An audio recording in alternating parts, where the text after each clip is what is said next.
ओम नमः शिवाय जी। आज हमारे 100 डे योगा चैलेंज का चौथा दिन है। आज सुबह सुबह जैसे ही हम उठे तो आज का जो मौसम था बहुत अच्छा सुहावना मौसम था। थोड़ी थोड़ी हल्की बारिश थी। बारिश की वजह से कोई भी बाहर नहीं था और मौसम बहुत अच्छा था। बहुत सारे लोगों को ऐसा लगता है कि बारिश आ जाती है तो घरों के अंदर बैठना चाहिए, लेकिन असलियत ये है कि जब बारिश आती है तो बारिश में मौसम और वेदर बहुत अच्छा हो जाता है और आपको और भी ज़्यादा आनंद आता है बाहर घूमने का। जैसे ही हम सड़क पे गए तो सड़क पे भी कोई नहीं था। थोड़ी थोड़ी बूंदें चेहरे पे और कपड़ों पे लग रही थी और पत्तों के ऊपर जब बूंदें लगती हैं तो जो सरसराहट की आवाज़ आती है उसमें बहुत ज़्यादा कानों को एक मधुर संगीत सुनाई देता है। थोड़ा सा आगे बढ़े तो बारिश और थोड़ी तेज़ हो गई थी, लेकिन जब हम अपनी जगह पे पहुंचे जहां पे एक्सरसाइज करते हैं तो बारिश लगभग थम चुकी थी और थोड़ी थोड़ी बूंदें ही आ रही थी। तो हमने वार्म अप अपना शुरू किया।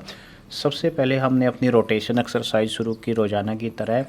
सबसे पहले राइट हैंड से रोटेशन किया, फ्रंट में पहले रोटेशन किया, फिर बैक में रोटेशन किया, फिर लेफ़्ट हैंड के साथ रोटेशन किया फ्रंट में फिर बैक में, फिर दोनों हाथों के साथ रोटेशन एक्सरसाइज की, पहले फ्रंट में फिर बैक में। और इसी तरह से जो दूसरे हमारे जॉइंट होते हैं जितने भी, जैसे नेक की रोटेशन, शोल्डर की रोटेशन, हिप जॉइंट की रोटेशन, वो सभी रोटेशन हमने कंप्लीट की।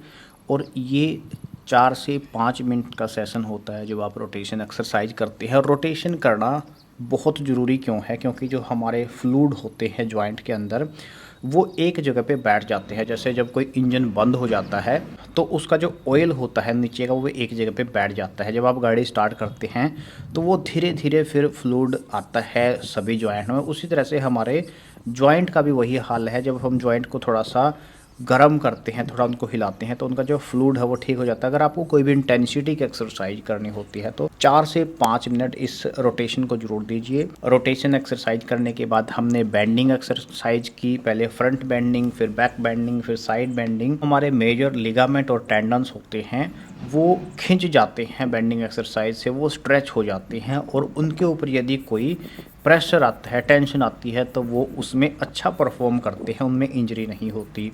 बेंडिंग एक्सरसाइज के बाद हमने वार्म अप शुरू किया। सबसे पहले हमने ऑन स्पॉट जंपिंग की, उसके बाद हमने ऑन स्पॉट रनिंग की, उसके बाद हमने नी टू एल्बो टच करवाया, फिर जंपिंग जैक्स किए।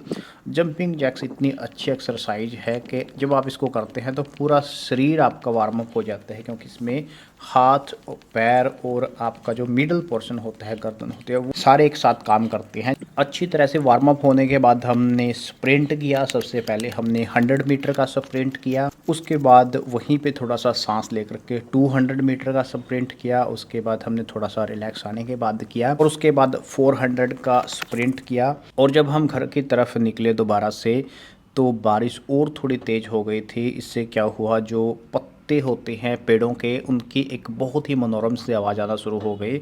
हालांकि हम थोड़ा सा फिर रनिंग करके घर आए ताकि हम ज़्यादा भीगे ना और योग अपना कर सकें आसानी से, लेकिन काफ़ी भीग जाने के बाद फिर हमने कपड़े चेंज किए अच्छी तरह से, हाथ पाँव धो करके, साफ़ धोती पहन करके, दूसरी टी शर्ट चेंज करके योगा शुरू किया। योगा में सबसे पहले हमने प्रेयर की ये वाली, ओम सहनावतु सहनौ भुनक्तु सह वीर्यं करवावहे तेजस्विनावधीतमस्तु मा विद्विषावहे।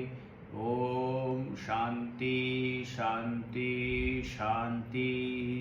प्रार्थना के बाद हमने डिसाइड किया कि आज हम बैठ कर के करने वाले आसन करेंगे। और उसके लिए हमने पहले अपने हिप जॉइंट के जो मसल होते हैं उनको थोड़ा सा स्ट्रेच किया बटरफ्लाई की मदद से। बैठ कर के हमने सबसे पहले पश्चिमोत्तानासन किया। पहले हमने राइट लेग के साथ किया, फिर राइट लेग को फोल्ड करते हुए लेफ़्ट लेग के साथ पश्चिमोत्तानासन किया। इससे क्या होता है, यदि आपकी स्ट्रेचिंग थोड़ी कम है और आप एक साथ नहीं कर सकते या आप उतना स्ट्रेच आपके शरीर में नहीं है तो आप एक एक लेग के साथ कर सकते हैं। और जब आपकी स्ट्रेचिंग थोड़ी ठीक हो जाए तो आप दोनों के साथ इकट्ठा कर सकते हैं। उसके बाद हमने वज्रासन में बैठ के फ्रॉग पोज किया। जिनको भी कमर दर्द की समस्या है उनके लिए बड़ा ही लाभकारी है। जैसे ही आप इसको करते हैं तो आपके जो लोअर बैक पेन है उसमें आपको इमीडिएटली एक इफ़ेक्ट देखने को मिलता है। फ्रॉग पोज के बाद हमने उष्ट्रासन ट्राई किया। हालांकि उष्ट्रासन थोड़ा सा मेहनत का काम है और स्ट्रेचिंग इसमें थोड़ी ज़्यादा चाहिए, तो हम इसको ज़्यादा देर तक होल्ड नहीं कर सके। उष्ट्रासन के बाद हमने पर्वतासन किया, सुखासन में बैठकर दोनों हाथों को ऊपर सीधा आपको मिलाना होता है और एक पर्वत की आकृति आपके शरीर में बन जाती है। इसको पर्वतासन कहते हैं। ये लगता आपको आसान है लेकिन इसको ज़्यादा देर तक होल्ड करना बहुत मुश्किल हो जाता है और इससे क्या होता है, आपका जो अपर बॉडी है वो पूरा स्ट्रेच हो जाती है, क्योंकि लोअर बॉडी आपकी पूरी रिलैक्स होती है और सिर्फ अपर बॉडी काम करती है। ये सभी आसन करने के बाद हमने थोड़ी देर फिर रिलैक्स किया शवासन की मुद्रा में। शवासन अगर आपको नहीं पता, रिलैक्सेशन पोज होता है। आपको क्या करना होता है, अपने शरीर को बिल्कुल निडाल अवस्था में डाल लीजिए। आपके पंजे बाहर की तरफ होने चाहिए, आपके हथेलियाँ ऊपर की तरफ होनी चाहिए और आपकी गर्दन इस तरह से निडाल होनी चाहिए कि आपका कोई भी मसल एंगेज ना हो।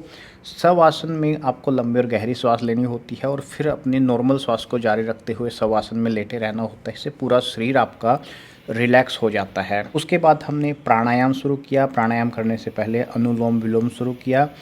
जब भी आप प्राणायाम करते हैं तो अनुलोम विलोम करना बहुत ज़रूरी होता है। ये हमारी नाड़ियों की शुद्धि करता है और जब हम प्राणायाम करते हैं तो जो नाड़ियाँ होती हैं वो ऑलरेडी शुद्ध होती हैं और प्राणायाम का फ़ायदा हमें मिलता है। आपकी सांस के साथ एक आवाज़ आपको सुनाई देगी जब आप सांस को छोड़ोगे और ये बहुत ही क्विक होता है। प्राणायाम के बाद कुछ देर तक हमने नॉर्मल श्वास प्रश्वास किया। उसके बाद हमने 3 बार ओम के उच्चारण के साथ शांति पाठ किया और अपना सेशन यहीं पे समाप्त किया।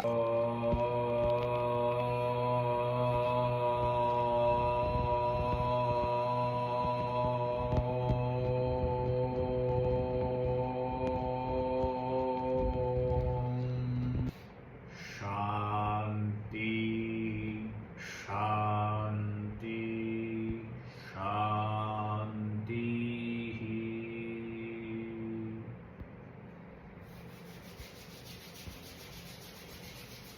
उसके बाद हमने पतंजलि योग सूत्र का तीसरा सूत्र पढ़ा, तदा दृष्टुः स्वरूपे अवस्था नाम। पतंजलि जी यहाँ पे बताते हैं कि जो हमने योगस्य चित्तवृत्ति निरोध किया था उसका प्रभाव क्या होता है, योग का फिर आगे प्रभाव हमारे शरीर पे क्या होता है। विचारों पर जो ये प्रतिबंध या नियंत्रण हम लेकर के आए हैं, इससे चेतना उस आत्मा या परमात्मा की अनुभूति करने की स्थिरता प्राप्त करती है जो अपने ही स्थान पे रहते हैं और अपने ही वैभव से प्रकाशमान है। अर्थात हमने चित्त की जो वृत्तियों का निरोध किया है, जो हमारे विचार, जो गलत विचार या जो अनवांटेड विचार हमारे मन में आ रहे थे, उनका जो निरोध हमने किया है, उसकी वजह से हम परमात्मा को अनुभव करने की शक्तियाँ प्राप्त करना शुरू कर देते हैं।